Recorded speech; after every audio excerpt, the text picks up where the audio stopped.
Australia, எனக்கு அமெரிக்காவுக்கும் சம்மந்தம் இல்லை, பிரான்ஸ், இத்தாலி, எல்லா நாடுகளுமே அமெரிக்காவுக்கு நாங்கள் ஆதரவு அளிக்கப் போவதில்லை. அமெரிக்கா நேற்று டொனால்ட் ட்ரம்ப் ஒரு வேண்டுகோள் விட்டார்.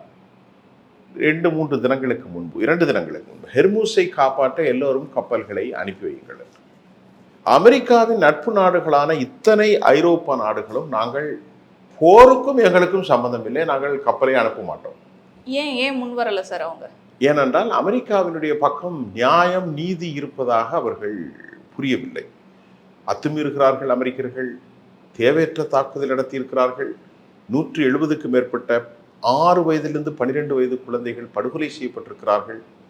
மத்திய கிழக்கில் பயங்கர தாக்குதல் நடத்துகிறது. 2025 ஜனவரி 19ஆம் நாளில் பதவியேற்றார். அன்றிலிருந்து இன்று வரை உலகத்தை அமைதி இல்லாத நாடாக டொனால்ட் ட்ரம்ப் மாற்றிக்கொண்டார்.